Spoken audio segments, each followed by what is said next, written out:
ner mararon wang ka changdar ka taw no kontin gol we ka nordo tv family gwana diala biya jawra biya lingtin ka changa jana do ko payamba dak pan ron ba do dara wudi jana da wudi je nyama ne mer yang do pal amen be barara tama ko jen be non lar ka nyam ha lara malay ne diate konte chanyo te chang cha ka gora kanam so sorry chete ka makira lar gwana na ta tina lago chi jom che je melono go jen poinde chiti dia chika je gwa me cha won ba wabelo nyira chi peke lo hanta la le ma yendi ala no me chianga ne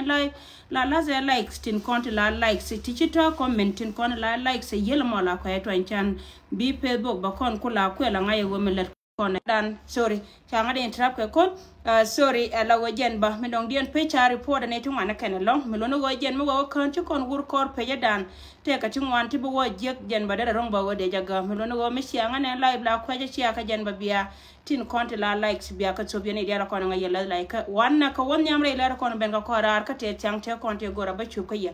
jawana no gora ba la ye do le cha do ne ko ne char ka jang community re doran ka South Sudan ka kuiko de wurundi de yelo nyaken kine de ko ne char ka jang tin din ken te la kwartin kontre kume aman ne de ko la elders we shi ka dol ka kuiko bare ma char ba je lonki wur mi char ka sarba kir ma ya di tene te to cha ka chol ka cha ga jogogan poine bare ma char ba lon ka sijin kine te ti chi ga mat wur mi char ka ma ko ilet kana wur mi char ka doctor yang ma cha te durgon kana sorry kana sarba kir ma ya di en gojen de wur mi char ka doctor yang ma char de lo nyaken chi ma ko ilet da lar ka gon wor yang ma char mo te ka sijin ka jen cha kon joju we mon gojen ba je lon jen ba doran be non da ko ne de ko char ka jinu bin chang gojen de lon rai me cha nyo ko me cha je lo ko ma nyang ju kana wur mi char ka bon mel ka tan jana tin ditin ko ne cha chore we ti la kwartin ko na ta kel ka amana ne tin kon tin kula ne tin la elders rei do arien ka community jani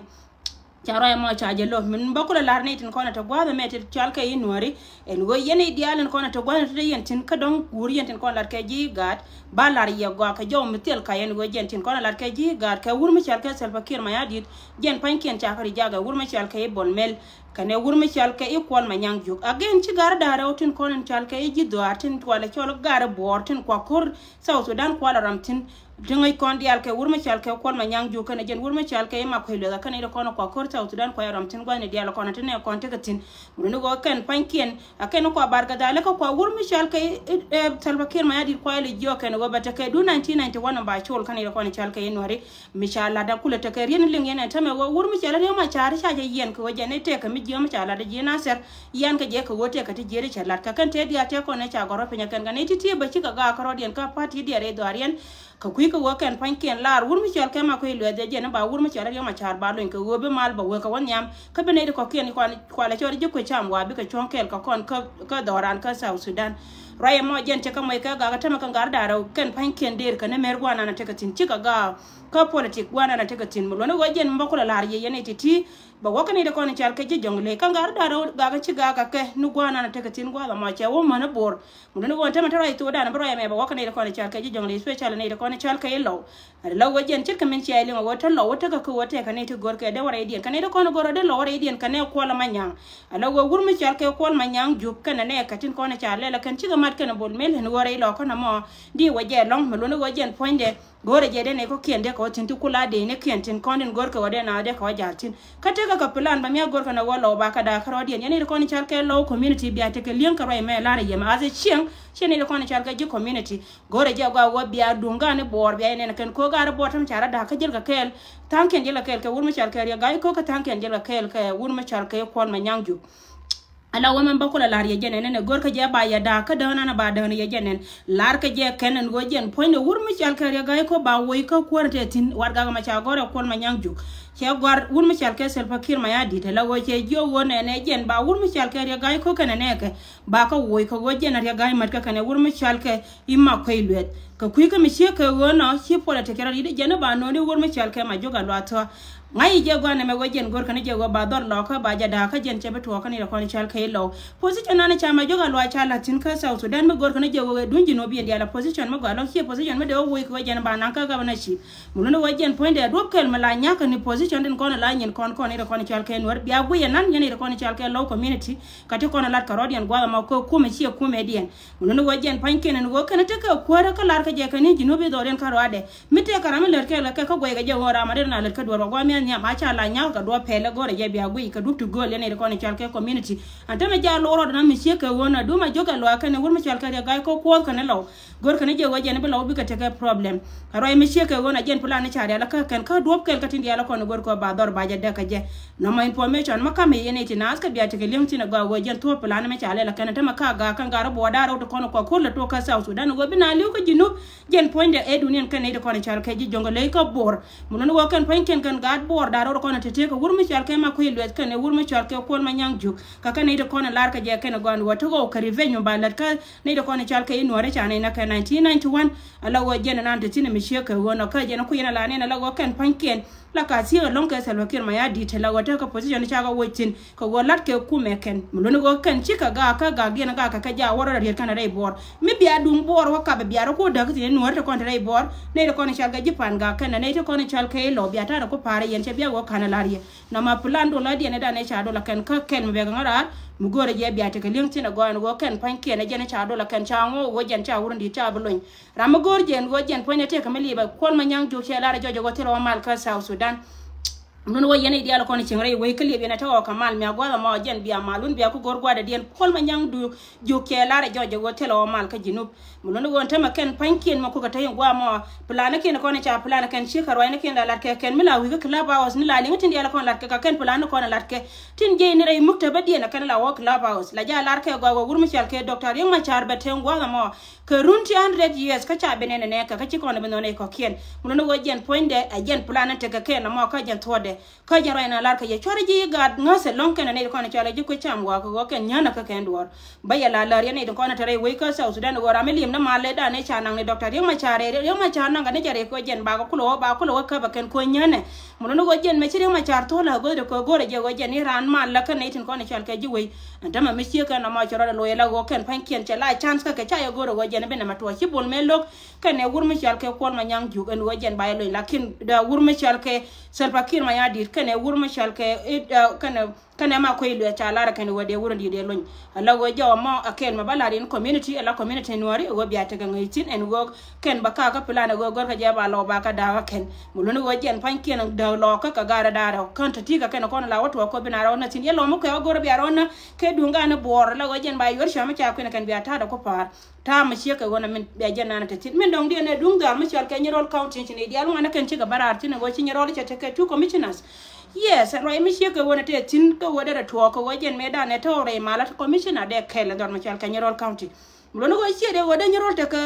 rame do dien melaran ayu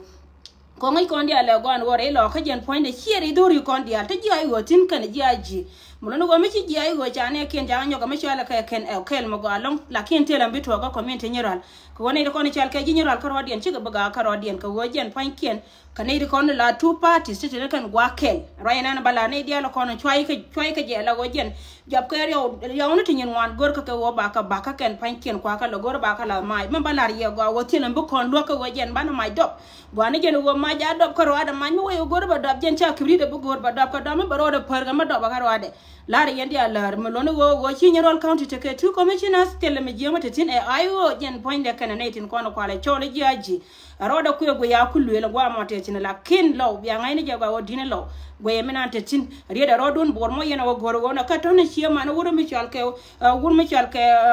kol ma nyang juk ta lara kene jojo go telo mal mite ga mo gor yena go chware jade goro go barero nere lo karo de ko ra ka bala ga bor char biya ta ko gui deb ko pude min gor ka ken bi kan diala ko le gul gui go bi ko chul go kel gen ko la kal ga e cher ka chul go gel gui no tete wi kol go amni royal go e mal go goro go biya ngal ga yen wore dial gel ko gon to go mal go kol gol ma nyal gang dul go goro go biriel ge dal gan balol go silgin so jaw mi cheka wona jena goro balariye ka kuido al ma chal Kanyarol county again chinaitin kona ta ka Koba county today chika barar ka kan chajalara kene gogo taka kel kayo chika chonga ne din kona kwale chol ka kwerne wayet kalana la congratulations ka Koba county muno wajen point ayo biba ne diala kona ta gwa ma melara na ayo kro da largo na titin a wothare ko wajen milyap ka edo mala chalara joje wurmi chal ka kol ma nyangjuk en wachi ote mal mitere je la nyen kiti kona chitanyen mala kala ka wana tin kon dia muno wonta ma tera mbila te nyuro gwa na tetin miti gwa manan goro do ko tin ro go Junuba Sudan ko jen ba ko nen kede ne dial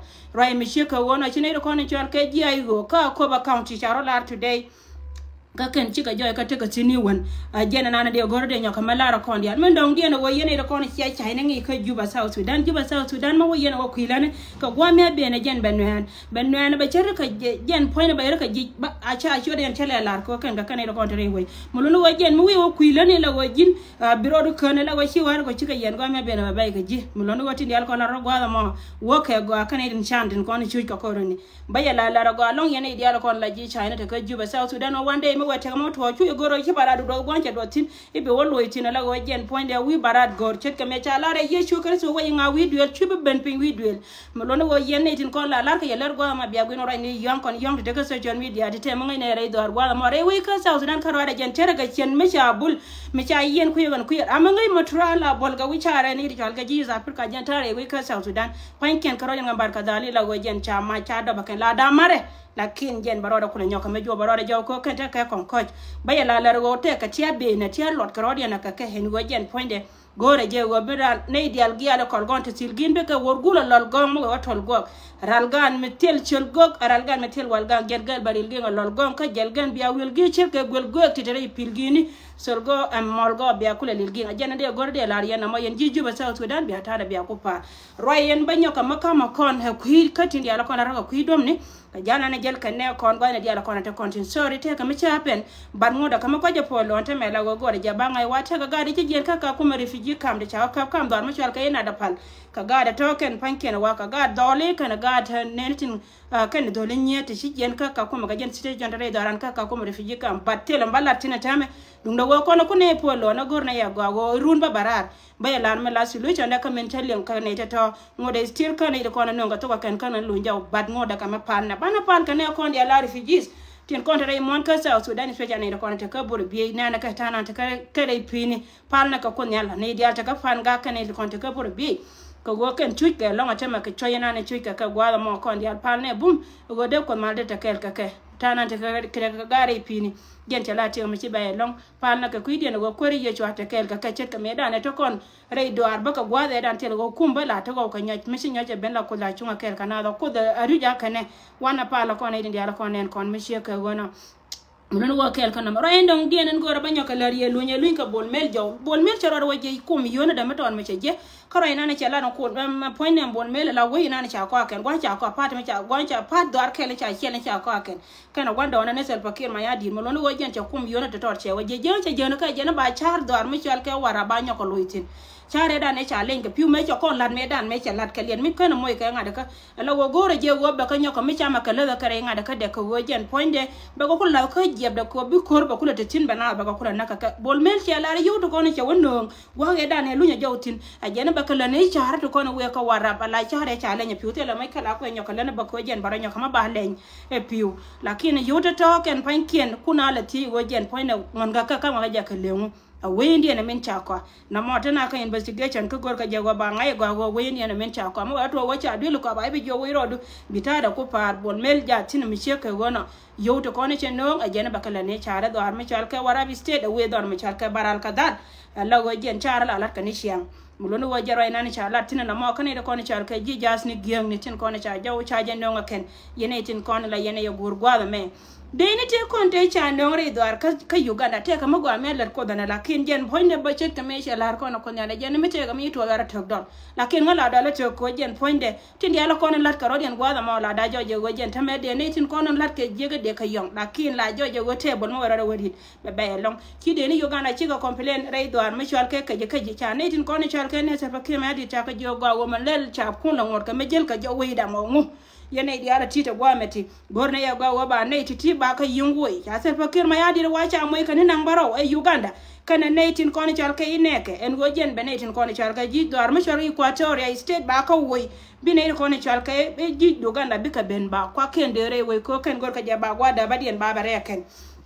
na ma jen to we pin ka che we do kera ka bil gan roye ma tame la go jen che lenne tin dia la ko lat ka ke ki wurmi chal ka e bol mel che ka je biane mai o kin don tit ka ku kana o wan tinen go jen point de be ko Equatoria la go ken point ken be ko wenyen kana tin kon che ba ji Equatoria je nga be ko le lengo ka do cha ro de titin ni ala go cha ko ma char kana ko ma bor ka tin dia lat ka kan cha lo de cha le nga cha ka ko ai tare che nan mi je ka kan tin kon tare we gwa ma tame la go che we pingen cha ka je go 7 day ma we wa to ngo de still te me de to ka kan ti ji tin kono chal ka ji Uganda we Uganda la gon tama gore je be ye we boy ni ne tin kono cha donya man pale nyam kan dien la gon tama woro ken ka wor matel pek la wo jen rayna ni chito mi sheka gon ne da kono chal ka en war bi ataka link tin go antame en go jen point ja la roda na mi sheka gon ka kana ba yoken ba ka yor pen yote konde cha lel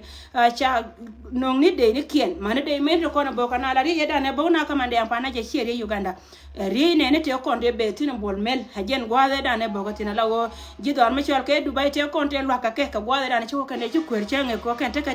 gor ka ne gwan go jen pan ken bi dielien ba wo go ka ne cha na cha ka bo kare doaran kamande ampanaje lunu wo Uganda che de ka cha ka go che na jo che de be yor pe mo kan cha pe me na cha ya la ka no mo jen ke la na chi la na te me la go bol mel la ko wo jo gol gol pel gen wil gi dil gi dal ga la da gor no go be yel ga pel gi chul go kel ga ko ka kal ga che ka chul go gal go mi chura yor go wi palgam jen che belga lol gong la wo jaro ina te tin mi show yene tin dia la ko la yana gur gwa me ma le la da roja ka dupti hatin lono wa jene na to mi sheka wona kuma wuro mi chal ka ya gaiko jen cha ye tor ne ko ne chal ka ji bort la gad bort re we kel ka ke lono wo ya gaiko te mi shunga kel ka ne wuro mi chal ka i wuro mi chal ka ma ko ilwet ajene chunga kel ci kon ma nyang ju ci rode ñoko ma chora rode jaw kon ma nyang ju ja kel ka ne wuro mi chal ka bol melti lar ka ja ka ne ba jino bi na lono go ka ne bitene kare korti ti ka ne ko na bano ene ci na lo ngo ko be a ci aka ne kon ngoda ka meta wangla tegui dungan kono kono ci to kam dar ma chal ka na da pal kono gurne ne mo wa to bine barar ko jen baye ñoko ma non yen non na yellari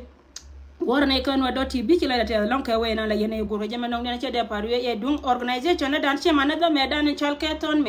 ton met organization te ka to gawdu la de long wanna ka ton met organization mi tika milla de gwanan titin yugo ti tendo la kam na ka ton met ko ton met de jena na ko gatin kon te ka te ne diala ne nyina re dar mi chal ka buru bi were dar mi chal ka pan ga ja latin lorne te ton met ko ne tin diala ko ne chal ka nur community mu ngi je gwa ko golo di je go jin point bi ying la de gwa ka ku doar la go jin te doar chama loy du ko malatke mi te karama ci rode je mi len mi cheke wona kam na jemin te ka kon la ne nyin kon gwa kel pan ne tiel wo bilet ka rode ko wi la ni ci mo ro ka rode en kan ide kon to gwa ma kan chujke baya la gwa go ton met organization ja la de tame la go jen ka yarara la go nangeteni gore je gwa go jen de kontene de na ka kud mi chiken yute ni chaka lo kamrar kan itin bor kon itin kon chal kan itin charta kan e ken loke gorne je gwa go jen bane ten bana ka kud yorne tendo las na kon ton met ko gorne pedien kon ke polo en pedien en ton met organization la de go wa long re mondan ka kuikati dial kon la ka rodien titi kan kon bano e baro ko garata kon malte ke lo yendi al piske yendi al poda won konte jena re wel ge ka sol go to dal gan goro wol go benel go na lol gom batel ge dial gel bi ko gol go enel ge muluno wol go tele jal gang me cha dal go nyal gam kan del ge che ka man palal ge ma bitel re wel ge pin wel ge te ka mal ga me dung din me kupel ge da lol gong rama woy wel ge ngana mel ge aroda ko wol go ka julgub yen je julgub del ge ko chal ga mal ga go mal go ko arodu til ge wol go betol go ka gol go me ton me bel ge na biya wel ge che ka man palal ge ni ti wel ge ka ba wal go ten kel giu bana le je